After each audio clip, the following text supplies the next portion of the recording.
कुठे काही गडबडीच्या टायमाला निघायचं म्हणलं की पोरांचं जेवण असं काही असते बघा, चलते. आणि लहान मुलांचं असं आणि मोठ्यांचं बघा, हातामध्ये मोबाईल घेऊन आबांना डोळा इथेच लागलाय ही त्यांचं पारंपरिक पद्धत आहे. आमचे आजोबा पण असे झोपत होते. आता यानंतर लगेच आवरायला घेतलं, पण त्या अगोदर म्हणलं अक्काचं जेवण झालं, अक्काला जेवायला दिलं, त्यानंतर वडिलांना दिलं. हे 2 व्यक्ती माझ्या जीवनातले फार महत्त्वाचे आहेत बरं का. माझी सासूबाई आणि माझे वडील हे दोघांना पण जेवायला दिल्याच्या नंतर म्हणलं चला आता आवरून घेतलं आणि फायनली गाडीमध्ये बसलेलो आहोत. अखिलेशचा नेमकाच पेपर देऊन आलेला होता आणि त्या विचारातच तो होता आणि मी लगेच त्याच्याकडे कॅमेरा घेतला की अशी काही स्माईल केली. मैथिली होती, अखिलेशचे पप्पा होते, श्री होता, आबा होते ड्रायव्हिंग सीटवर. लगेच गोदावरी नदी आम्हाला पूर्णेला आडवी झाली. छान असं पाया पडल्या तिच्या. गंगा आहे बरं का ही आमची.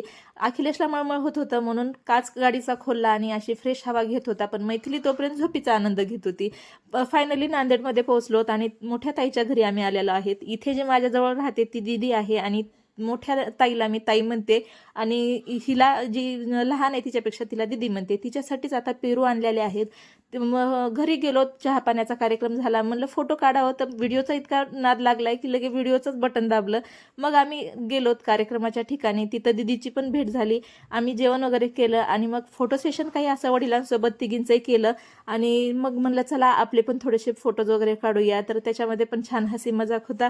आणि मग गाडीमध्ये बसलो. आता बाहेर जेवढं ट्रॅफिक आहे तेवढंच गाडीमध्ये पण झालेलं होतं. मग फायनली ताईचं फ्लॉट बघायचं होतं आम्हाला, तिनं घेतलेलं. आता बांधकाम काही थोड्या दिवसात चालू करणार आहे म्हणजे चल आता आली इथपर्यंत, तर लगेच फ्लॉट बघून घेतलं. घराकडे तिच्या वापस निघालो, तिला सोडायचं होतं. तर सनसेटचा इतका सुंदर नजारा हा दिसत होता. मी काही असं कधीच बघितलेलं नव्हतं आणि इतकं छान वाटत होतं ना हे. तुम्हाला कसं वाटलं नक्की कमेंट बॉक्समध्ये सांगा. आता पूर्ण हे सगळं झाल्याच्या नंतर, सगळ्यांच्या भेटीगाठी झाल्याच्या नंतर फायनली आम्ही घराकडे निघालेलो आहे. दिवस असा छान गेला की छान वाटतं. चेहऱ्यावर एक अनोखी स्माईल येते आणि समाधान येतं. तुम्हाला आजचा व्हिडिओ कसा वाटला, आवडला तर लाईक करा, शेअर करा आणि चॅनलला सबस्क्राईब करा. इंस्टाग्रामवर बघत असाल तर फॉलो करा. भेटू लवकरच पुढच्या व्हिडिओमध्ये. तोपर्यंत रामकृष्ण हरी.